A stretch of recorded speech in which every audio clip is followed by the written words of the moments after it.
बीते मंगलवार को ईरान ने इजराइल पर 180 से ज़्यादा मिसाइलें दागी और ईरान पर सबसे ज़्यादा प्रेशर रहता है पब्लिक का प्रेशर। आप लोग देखेंगे कि इसका हिजाब का भी प्रेशर रहता है, पब्लिक का भी प्रेशर रहता है। नमस्कार दोस्तों, आज हम बात करेंगे युद्ध के बारे में। ये युद्ध चलता क्यों है और ये चल कैसे रहा है और इजराइल पर कोई भी चीज़ का बैलिस्टिक मिसाइल का प्रभाव क्यों नहीं पड़ता। तो आज हम इसी का बात करते हैं। चलिए हम स्टार्ट करते हैं। दोस्तों आज हम बात करेंगे कि इजराइल और ईरान के बीच में सबसे ज़्यादा युद्ध चल रहा है। आप देख रहे हैं कि इजराइल और ईरान, हालांकि डोनाल्ड ट्रंप ने कहा है कि उनको इजराइल को बेंजामिन नेतन्याहू को कहा है उनको कि आप परमाणु बम पर उनके ठिकानों पर अटैक कर दीजिए, लेकिन ईरान ने भी 6 महीने का परमाणु बम को लेकर उस पर रिसर्च करना शुरू कर दिया है। ईरान ने भी रिसर्च करना शुरू कर दिया है और इजराइल भी। हालांकि अभी कोई समझौता नहीं हुआ है। डोनाल्ड ट्रंप ने कहा है कि अभी कि आप इस पर हमला कर दीजिए। इसीलिए तो आपको हम बात कर रहे हैं कि इजराइल पर जो भी हमला होता है वो असर क्यों नहीं करता। ईरान ने अभी 200 से ज़्यादा बैलिस्टिक मिसाइलें, 180 से ज़्यादा बैलिस्टिक मिसाइलें इजराइल पर दागी हैं। आप देख रहे हैं दोस्तों, आप ये हम सब समझाने की कोशिश कर रहे हैं आप लोग को। देखिए ये है ईरान, एक मिनट, ये है ईरान दोस्तों, ये है देखिए ईरान है, ये है ईरान। ईरान अगर मिसाइल दागेगा, यहाँ पर है तेहरान, ये है यहाँ पर है, ये है ईरान, ये है ईरान, ये है ईरान। ईरान की राजधानी है तेहरान। यहाँ पर है इराक है मान लेते हैं, और यहाँ पर है इजराइल, ये है वेस्ट बैंक, ये है हमारा गजा, जिसको बेंजामिन नेतन्याहू ने पूरी तरीके से तहस नहस कर दिया। आपको बता दें कि ईरान खुद युद्ध नहीं करता। आपको बता दें ईरान खुद युद्ध नहीं करता, ये तेहरान, क्योंकि ईरान के पास इतना बड़ा ज़्यादा मिसाइल यहाँ से दागने के लिए है ही नहीं, उतना नहीं है। अगर 3-4 ठोकर मान लीजिए दाग दें, क्योंकि एक मिसाइल $1 बिलियन से भी ज़्यादा की मिसाइल आती हैं। हर देश को अपना खुद का मिसाइल रखना पड़ता है ताकि दुश्मन देश उस पर अवैध तरीके से कब्जा न कर सके।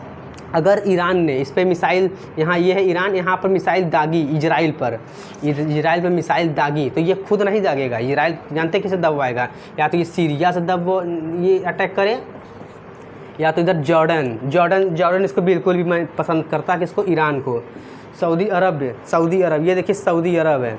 सऊदी अरब आपको बता दें सऊदी में 85% सुन्नी मुसलमान रहते हैं, सुन्नी। और जो 10% है ना तो फ्रेंड, ये बहुत ज़्यादा परेशान करते हैं सऊदी अरब को। सऊदी अरब मैं बता रहा हूँ, सऊदी अरब किसी भी चीज़ से वो ताल्लुक़ रखता ही नहीं। युद्ध चाहे जोरे आप मरो कटो, सऊदी अरब बोलेगा ही नहीं, क्योंकि जानता है सऊदी अरब का सबसे अच्छा काम ये है कि वहाँ पर इस्लामिक देश है। हालांकि जिहाद को बढ़ावा नहीं देता सऊदी अरब के प्रिंस सलमान बिन ने खुद कहा कि हम भारत की तरह 30 साल तक आतंकवाद को ख़त्म करने में नहीं लगाएंगे। सबसे बड़ा सऊदी अरब का ये है। यहीं पर है आपका दुबई, आप देख रहे हैं दुबई, आप देख रहे हैं यहाँ पर, ये है सऊदी अरब, ये है दुबई, ये है सऊदी अरब। इधर है हमारा यमन, इधर है ओमान, ठीक है। जब ये है तो इधर ये दुबई है, तो दुबई भी आपने देखा, दुबई में मंदिर बना। तो किसी इस्लामिक देशों ने, हालांकि सऊदी अरब तो कुछ नहीं कहा, लेकिन कुछ लोग भारत के कट्टरपंथी थे, उन्होंने मंदिर को लेकर सवाल उठाया। मंदिर के लिए सवाल ये उठाया था कि अन्य भक्तों ताकि पैसे अड़ सके, सऊदी अरब ने इसलिए मंदिर बनवाया था। खैर हम धार्मिक मजहब पे नहीं जाते हैं। मेरा मेन मुद्दा है कि इजराइल पे कोई भी चीज़ का मिसाइल अटैक क्यों नहीं करता। आप लोग देखेंगे ना इजराइल में सबसे सीक्रेट खुफिया एजेंसी है मोसाद। जैसे आप बात करेंगे भारत का, ये है हमारा भारत का सीक्रेट एजेंसी है, वो खुफिया एजेंसी है रॉ। पाकिस्तान का है ISI, तो उसका है मोसाद फ्रेंड ना हर जगह पे अपना वो खुफिया तंत्र रखा है। आप लोग देख रहे हो इस्माइल हानिया की जब मृत्यु हुई थी, तो इजराइल को ऐसे पता चला कि इस्माइल हानिया इसी बिल्डिंग में है, इसी में कहाँ पर रह रहा है, कहाँ पर सो रहा है, कहाँ पर खाना खा रहा है, कैसे पता चला। आप लोग कभी सोचा नहीं सोचा। लेकिन इसका जो मोसाद है ना, इजराइल का जो सीक्रेट है, वो खुफिया एजेंसी, ये हर जगह पे फैला हुआ है। और जो तेहरान में जो है, ये तेहरान ये आतंक का गढ़ है, ये जिहाद को बढ़ावा देता है। और सऊदी अरब भाई जिहाद को बढ़ावा दे देगा, लेकिन जाकर ईरान सिर्फ जिहाद को बढ़ावा देगा, लेकिन जाकर खुद नहीं लड़ेगा। ये ईरान आज न कल इसे अटैक करेगा, ये इजराइल पर अटैक करेगा, या तो इजराइल से यहाँ से करे, यहाँ से जॉर्डन जिसको बिल्कुल भी नहीं पसंद करता। ये देखिए है जॉर्डन, ये है हमारा इजराइल, ये है इराक। इराक, ये है ईरान, ये है पाकिस्तान, और इधर है हमारा सऊदी अरब। सऊदी अरब तो इससे नहीं करता। तो हमने बताया सऊदी अरब में 85% कौन है, सुन्नी मुसलमान है, 10% शिया टाइप के हैं।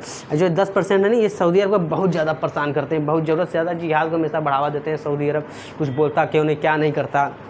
अब जो ईरान में है मुसलमान है वो शिया हैं। यहाँ पर शिया मुसलमान सबसे ज़्यादा 85% हैं। और जो शिया मुसलमान हैं वो खाली जिहाद को बढ़ावा देंगे, वो जाकर लड़ेंगे नहीं। आपको बता देगा इनकी इतनी औकात नहीं है, ईरान की इतनी औकात नहीं है कि जाकर इजराइल में जाकर सीधा वहाँ पर क्या कहते हैं जिहाद लड़े। अगर जिजना कर दिया ना यहूदी इसको बहुत मार मारेंगे, इतना मार मारेंगे नंगा करके भेज देंगे, अब कुछ नहीं कर सकता ईरान। आपको बता दें कि इस्माइल हानिया जब मरा था, जब ये इजराइल ने इसको मारा था, इसको जानते क्या क्या था, इसको एक बिल्डिंग था, उसी बिल्डिंग में सीधा जाकर विमान अटैक ही कर दिया, सीधा मर गया। अब इजराइल का क्या हुआ, कुछ नहीं हुआ। ईरान ने हमला किया, मैं ये नहीं कह रहा हूँ ईरान ने हमला किया, ईरान ने हमला किया। यहाँ पर ये जॉर्डन के पास ना इजराइल ना एक आयरन डोम होता है, एक आयरन डोम होता है, वो सिग्नल भेजने वाला काम करता है। ये इसको मैं साफ कर देता हूँ।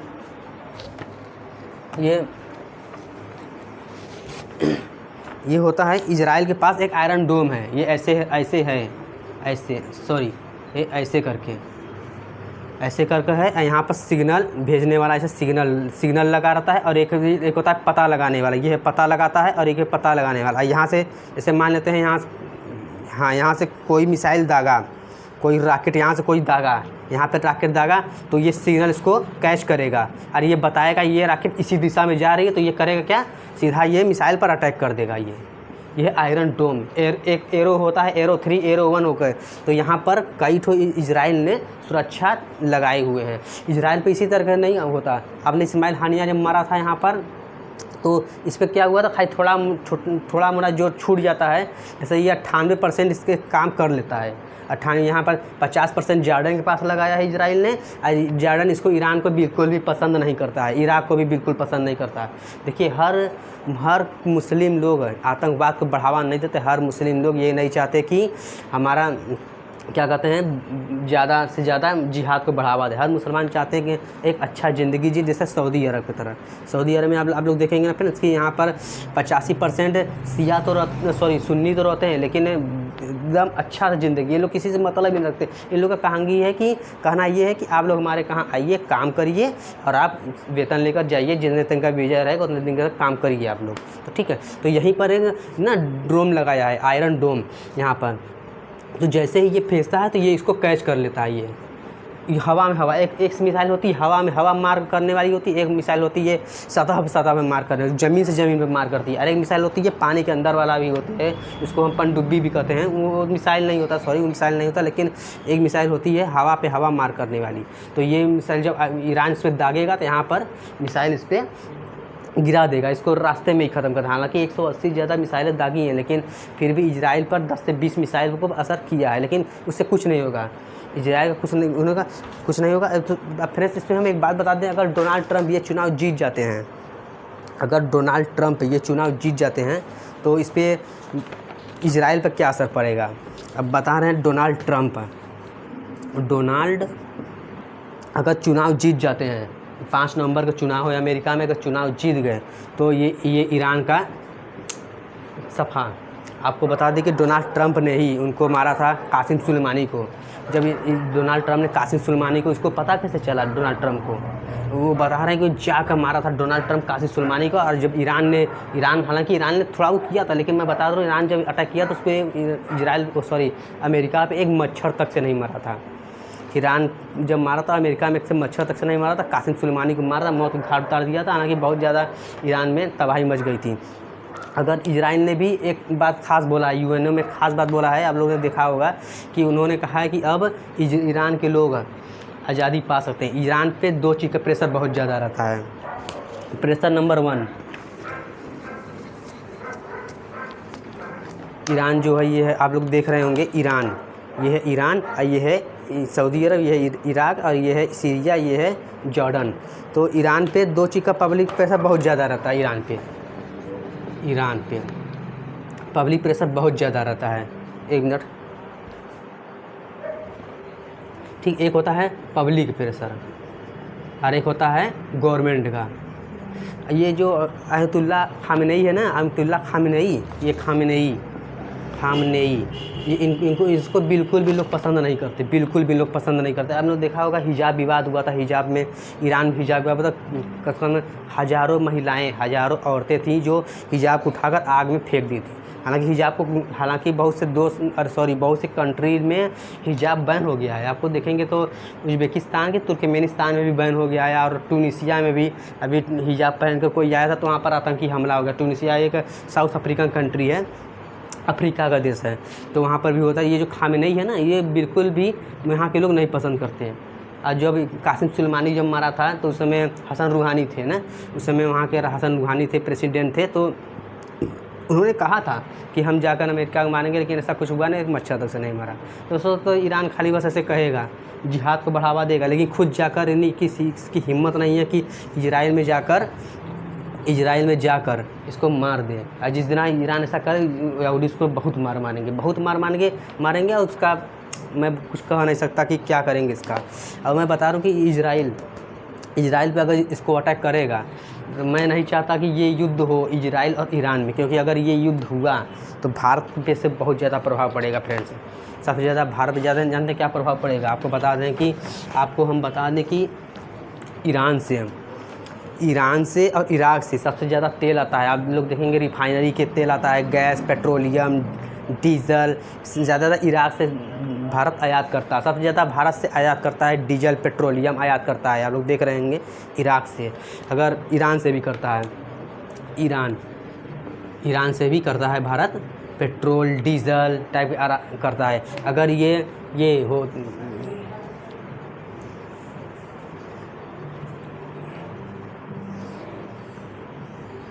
अगर ये क्या है, अगर इजराइल ईरान पर अटैक करेगा, अगर परमाणु बम गिराएगा, तो मैं बता रहा हूँ कि यहाँ पर 300 से 400 साल तक कोई भी जन्म लेगा ना, जो जन्म लेगा वो अपाहिज ही पैदा होगा।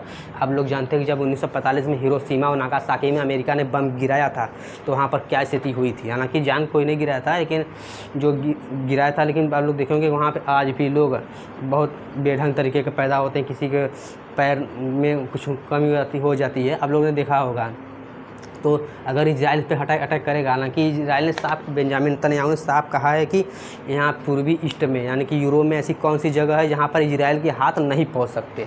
आप लोगों ने देखा होगा, तो जाहिर सी बात है। अब आता है यहाँ पर लेबनान बहुत छोटा देश है, उसको बहुत उसको लेबनान ने थोड़ा शुरू में थोड़ा इजराइल के ऊपर मिसाइल दागे थे, लेकिन जो आयरन डोम होता है ना, आयरन डोम वो उसको कंट्रोल कर लेता है। आयरन डोम, अगर ये दुश्मन ने मिसाइल यहाँ से दागा और ये इधर हम बनाते हैं, जैसे मान लेते हैं लेबनान है, और यहाँ से मिसाइल दागा, ये है इजराइल के पास होता है एक आयरन ड्रोम टाइप का, ऐसे ड्रम टाइप का ऐसे बना रहेगा। इसको तुरंत हवा में मार देगा, हवा में ही मार देगा इजराइल। तो इसका नुकसान होता है, उतना नहीं होता है। इजराइल का नुकसान थोड़ा बहुत तो होगा ही, क्योंकि कितना भी आप कर ले थोड़ा बहुत तो नुकसान होगा, 1-2%, 3% नुकसान होता है इजराइल का, ठीक है। अब मैं बता रहा हूँ जो नसरुल्लाह मारा गया है, इजराइल को कैसे पता चला कि कहाँ पर क्या है, कहाँ है।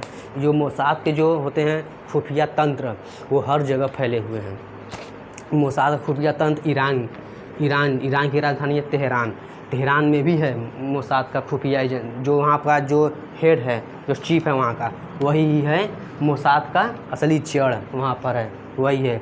और ये इसको पता था कि वो इस्माइल हानिया कहाँ पर हैं, इसी ने ही बताया था मोसाद को, खुफिया एजेंसी को। तब इसने जाकर इस पर अटैक किया, तो उस पर क्या कहते हैं, विमान ही फेंक दिया था, अपना रॉकेट मिसाइल दाग दिया था इजराइल ने।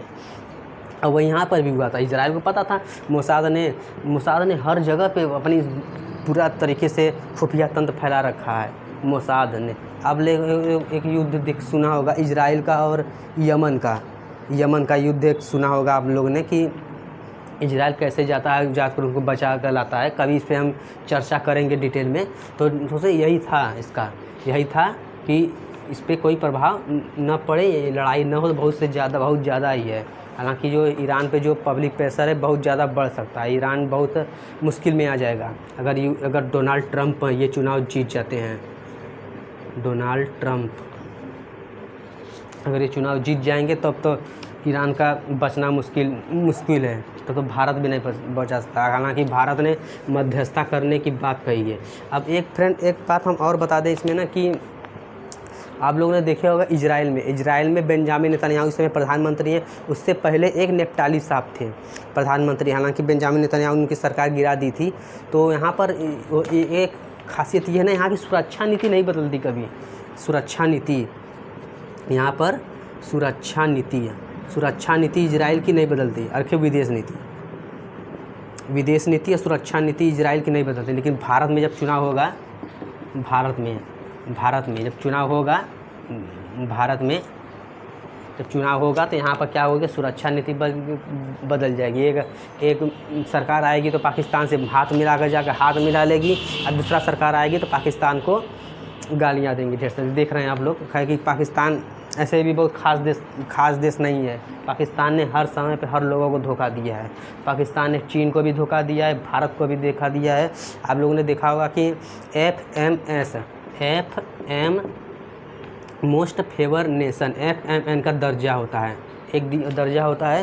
ये जब 2019 में जब मोदी जी ने अटैक करवाया था, सर्जिकल स्ट्राइक, तो भारत ने इसको मोस्ट फेवर नेशन का दर्जा दिया था।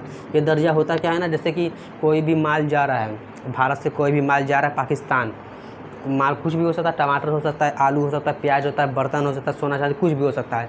तो उसको एक ये देना होता है, एक लिस्ट होती है। भारत ने इसको दिया था, लेकिन पाकिस्तान ने भारत को वो लिस्ट नहीं दिया था। तो पाकिस्तान ने कहा कि हम इस पर शामिल ही नहीं होंगे, वो हट गया। तो भारत ने भी इस पर कड़ी प्रतिक्रिया करके इस पर अपना जगह हटा ली। तो आप लोग समझ गए होंगे कि किस तरीके से इस पर असर पड़ेगा। तो फिर यही था। और मेरा कहना ये मतलब ये कि जो इजराइल और ईरान में अगर युद्ध ना हो, क्योंकि ईरान आज न कल युद्ध करवाएगा ज़रूर। हमास इसमें बिल्कुल भी ये हमास है। ये जो 7 अक्टूबर को जो युद्ध हुआ था ना, उसमें कहा गया कि इजराइल ने काफ़ी ज़्यादा उसको क्या कहते हैं, गजा में वहाँ पर लोगों को परेशान कर रखा था। तो इसीलिए हमास ने आकर उनके इजराइल के लोगों को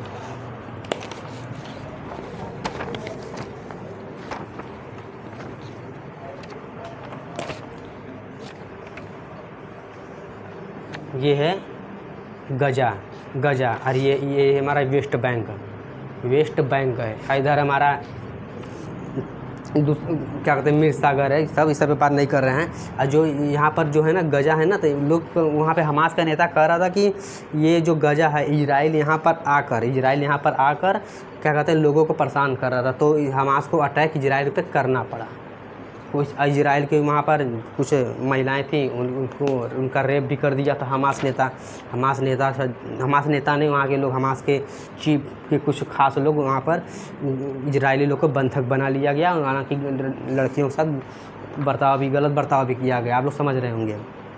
तो तब इजराइल ने आकर इस पर हमला किया। हालांकि अब 1 साल होने वाला है, अब बहुत जल्दी 1 साल होने वाला है। अब ख़त्म तो होगा नहीं। इजराइल ने हमास का दोनों टांगे तोड़ दी हैं पूरी तरीके से। इजराइल ने हमास को अपाहिज बना दिया है पूरी तरीके से। अब हमास में छोटा मोटा छिटपिट करेगा। अगर लेबनान के भी कमर तोड़ दी हैं। हसन नसरुल्लाह को मार दिया था। उसको लेबनान को उसको ख़त्म करना, तो उसके बाएँ हाथ का खेल था इजराइल का। क्योंकि अगर ईरान युद्ध करेगा, ईरान तो खुद युद्ध करेगा नहीं, ये जाकर सीरिया से करवाएगा। ईरान जाकर सीरिया से करवाएगा या तो फिर इससे क्या कहते हैं, लेबनान से करवाए तो सीरिया से कराए। क्योंकि सऊदी अरब तो इसको ऐसे भी नहीं पसंद करता। अगर सऊदी अरब तो ऐसे प्रोटेक्ट भी नहीं करता, ज़रा सा भी कुछ नहीं। आप लोगों ने देखा कि इतने 45,000 मुसलमान मारे गए फ़िलिस्तीन में।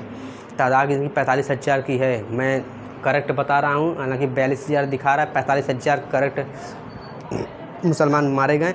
और किसी के नहीं हिम्मत नहीं है कि बोल पाया, कोई नहीं बोला तो ईरान बोला, वो भी थोड़ा सा। ईरान ने थोड़ा सा हमला किया। इजराइल यहाँ पर आयरन डोम लगाया है, इसको मिसाइल कैच किया, मार गिराया हवा में सतह मार चिथड़ा हो गया मिसाइल ईरान का। कोई मतलब नहीं है, इससे कोई मतलब है। ईरान में सरकार गिर सकती है। अगर इजराइल युद्ध किया तो ईरान में सरकार गिर सकती है। जो तेहरान है ना, ये आपको बता दें, कई आतंकवादियों को मैं नाम बता दूँ। एक तेहरान भी एक आतंकवादी देश है। ये जिहाद को सपोर्ट करता है, आतंक को भी सपोर्ट करता है। ईरान अब मैं बता रहा हूँ कितने लोग आतंकवादी को सपोर्ट करते हैं। ईरान, पाकिस्तान, अफ़गानिस्तान और अफ़गानिस्तान हो गया। इराक़ आपको बता दें इराक़ में ही करबला से सैन हुसैन इराक़ में ही लोगों वो क्या कहते हैं शिया लोगों ने मारा था। इराक़ अब हम बात करते हैं इरिट्रिया, सोमालिया,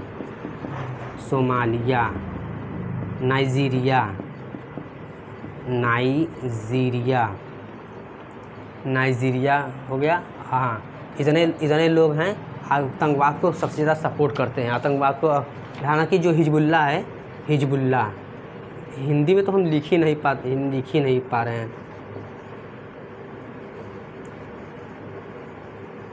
हिजबुल्लाह, हालांकि इसको अमेरिका ने घोषित कर रखा है। हालांकि हिजबुल्लाह को मुझे तो नहीं लगता ये आतंकवादी सपोर्ट है। इसका मकसद था इजराइल को ख़त्म करना, इजराइल को तबाह करना, ख़त्म करना। हालांकि हिजबुल्लाह के हसन नसरुल्लाह खुद ख़त्म हो गए। इजराइल को मैं बता रहा हूँ, इजराइल को ख़त्म करना दाएं हाथ या बाएं हाथ का खेल नहीं है। इजराइल को बता दें, इजराइल आज भी गोरिल्ला युद्ध के जैसा कई युद्ध लड़ चुका है। इजराइल का सबसे खुफिया तंत्र है मोसाद। ये हर जगह पे अपना पूरा फैला रखा है। और जब इजराइल युद्ध करेगा ना ईरान पे, तो इसको पेजर और वाकी टाकी भेजने की ज़रूरत नहीं है। ये कुछ नहीं भेजेगा, सीधा आएगा आपके मोबाइल में एक मैसेज आएगा। मैसेज जैसे ही आप क्लिक करेंगे मैसेज पे, पूरा तबाह। आप लोगों ने देखा होगा किस तरीके से पेजर वाकी टाकी सोलर पे इजराइल के खुफिया तंत्र ने लगा दिया था ये लेबनान में। तो वहाँ पर बहुत से लोग मारे गए, इसीलिए ये है। तो ये जो है इतने लोग आतंकवाद को सपोर्ट बहुत ज़्यादा करते हैं। और सऊदी अरब तो बिल्कुल आतंकवाद को सपोर्ट नहीं करता। सऊदी अरब इस्लाम का गढ़ माना था, हालांकि बहुत अच्छा शहर है सऊदी अरब ने खुद कहा है यार कि हम भारत की तरह 30 साल नहीं लगाएंगे आतंकवाद को ख़त्म करने में। इसका मतलब वो है कि वो 2 साल 3 साल में ही ख़त्म कर देगा। सऊदी अरब को भी जिहाद को नहीं पसंद करता। सऊदी अरब में एक कंपनी है ओरमैको एक कंपनी है। वो बहुत पॉपुलर कंपनी हुई थी यहाँ पर जो क्या कहते हैं, जब वो हुआ था कोरोना काल हुआ था, तो इसको कंपनी को बहुत घाटा भी लगा था ओरमैको कंपनी को। तो सऊदी अरब ने कहा है कि हम भारत तरफ 30 साल नहीं ख़त्म करेंगे, उसको हम 2 साल 3 साल में निपटा देंगे। भाई भारत में जितने भी लोग बैठे हैं विपक्षी नेता ना, आप लोग देखेंगे कि जितने भी लोगों ने हिंसा अपनाई, चाहे मुसलमान हो गए, चाहे सनातन हो गया, चाहे जो हो गया, हिंसा अपनाई, वो बच गया है। आप लोग देखा होगा मुसलमानों ने हमेशा हिंसा अपनाई, तो उन लोगों का 56 इस्लामिक देश है। और जिस लोगों ने अहिंसा के रास्ते पे चला वो सीधा चला गया। हालांकि इजराइल से बहुत लोग को सीख मिल रही है। इजराइल हिंसा के रास्ते पे चल रहा है, ये भी बहुत अच्छी देश है, ख़राब देश नहीं है इजराइल को बहुत लोग पसंद करते हैं। आप लोग बता दें कि भारत के लोग इजराइल जानते हो आप लोग क्यों पसंद करते हैं। इजराइल ने भारत को बहुत से सुविधाएं और बहुत से ज़्यादा मदद की है। आप लोगों ने देखा होगा जब भारत पाकिस्तान में युद्ध हो रहा था, तो इजराइल ने कहा था, आप लोग देखा होगा जब 2019 में सर्जिकल स्ट्राइक हुआ था, मोदी जी ने जो करवाया था पाकिस्तान में बालाकोट में जब करवाया था, तो इजराइल ने कहा था कि पहले आपको इजराइल से लड़ना होगा, उसके बाद आप भारत से लड़ेंगे। इजराइल ने साफ कहा था। अब यहाँ के लोग कहते हैं क्या हैं, यहाँ के जो है मुस्लिम पार्टी लोग हैं, तो लोग कहते हैं क्या सनातन को कि आप लोग इजराइल को सपोर्ट करते हो। तो जाहिर सी बात है भाई, इजराइल सपोर्ट करता है। जो भारत का दुश्मन है वो हमारा दुश्मन है, जो भारत का दुश्मन है वो हमारा भी दुश्मन है, चाहे इजराइल हो गया, चाहे अमेरिका हो गया, चाहे जो हो गया। ठीक, अब जब अभी आप लोगों ने समझा, अब जब लड़ाई होगा तो इसके अब यहाँ पर है पाकिस्तान। आप लोग देखें, ईरान है, ईरान से सटा है पाकिस्तान में एक शहर है बलूचिस्तान 3 देशों में लगता है। आपको देखें बता दें, ईरान में, अफगानिस्तान में और पाकिस्तान में। बलूचिस्तान में भी अलग देश की मांग कर रहा है। लिबरेशन आर्मी की पार्टी वो भी अलग देश की मांग कर रहे हैं। आप लोगों ने देखा होगा जब ईरान इस पर अटैक करेगा तो पाकिस्तान जानते क्या करेगा, इस पर दबाव डालेगा। पाकिस्तान का हमेशा से आदत है वो दूसरों के काम में टांग लड़ाना और धोखा बहुत ज़्यादा देता है। पाकिस्तान सबसे ज़्यादा धोखा देता है। अब कोई भी देश ऐसा धोखा देने वाला, दूसरे नंबर, पहला नंबर पाकिस्तान, दूसरे नंबर पर चीन। चीन धोखा देता है, पाकिस्तान, दूसरे नंबर पर चीन धोखा देता है। तो पाकिस्तान इसको करेगा क्या, इसके पे खंजर डाल देगा पाकिस्तान। आप लोग क्यों खंजर डालेगा, जब ये इस पर अटैक करेगा, इजराइल पर अटैक करेगा। और अमेरिका करता क्या है, पाकिस्तान को F-16 मिसाइल दिया, तो $450 मिलियन में इसको मिसाइल दिया, $450 मिलियन में। अमेरिका करता क्या है कि वो दूसरे देश को हथियार प्रोवाइड कराता है, दूसरे देश को हथियार प्रोवाइड कराता है कौन, अमेरिका। तो अमेरिका को क्या मिल रही है, डॉलर मिल रही है। तो कौन सा देश नहीं चाहेगा कि डॉलर मिल रही है तो हम उसको मिसाइल न दें, काम न करें उसका। हालांकि कोई भारत को भी डॉलर मिले तो भारत भी कर सकता है ईरान से या इराक से। भारत तो आपको बता दें कि इजराइल भी खुद देता है भारत को हथियार, आप लोग समझ रहे होंगे। तो इसी तरीके से पाकिस्तान इस पर अड़ंगा इस पर ज़रूर डालेगा। एक यहाँ पर है IRGC, यह एक संगठन है, इसी पे ये कासिम सुलेमानी इसका चीफ था। हालांकि पाकिस्तान ने इस पर थोड़ा सा अपनी बात रखी थी, पाकिस्तान ने कहा था कि ऐसा नहीं करना चाहिए था, पाकिस्तान बहुत ज़्यादा टिप्पणी नहीं की थी। लेकिन जो अमेरिका था ना, डोनाल्ड ट्रंप, ये इसको मारा था। और ईरान के राष्ट्रपति जो हसन रूहानी थे, तो उन्होंने कहा था कि आप लोग डोनाल्ड ट्रंप का सर काट कर ले आइए, जितना पैसा कहेंगे उतना पैसा हम आपको खुद देंगे। हसन रूहानी थे, अब बहुत लोग थे, खामेनेई भी थे उस समय। आप लोगों ने देखा होगा कि ये कासिम सुलेमानी जब मरा था, तो जब ये हमला किया था ईरान ने, तो अमेरिका में एक चींटी तक से, एक मच्छर तक से नहीं मरी थी। तो सब बात की बात है, ईरान खुद जिहाद नहीं करता, ये दूसरे से करवाता है। ईरान का सबसे बड़ा जड़ है तेहरान। ईरान का सबसे जड़ है तेहरान, इसकी राजधानी है तेहरान। यहीं से पूरा जड़ शुरू होता है और तेहरान है। इसके सबसे ज़्यादा इजराइल जानता है, अगर हम तेहरान को ख़त्म कर देंगे, तेहरान को हम बम से ख़त्म कर देंगे, विमान से ख़त्म कर देंगे, तो इसकी सरकार गिर जाएगी। और यहाँ पर जो सबसे ज़्यादा यहाँ पर है पब्लिक का प्रेशर। पब्लिक लोग खाने को बिल्कुल नहीं पसंद करते। और पहला ये, दूसरा ये आया कि हिजाब विवाद, हिजाब को लेकर बहुत से लोग हैं हिजाब पसंद नहीं करते। हालांकि मुझसे नहीं फ़र्क है, क्योंकि मेरा तो सनातन धर्म है कि बहुत से लोग को हिजाब को पसंद नहीं करते। वहाँ पर औरतें ने खुद ही हिजाब उतार कर फेंक दिया था। तो फ्रेंड्स, यही था हमारा समझाना था, तो मैंने समझा दिया। हालांकि जो भी न्यूज़ रहेगा हम इसको अपडेट करते करते हम आपको बता देंगे। इधर थोड़ा तबीयत मेरी थोड़ा डाउन थी, इसीलिए मैं नई वीडियो नहीं बना पा रहा था। तो आज के लिए इतना ही, धन्यवाद।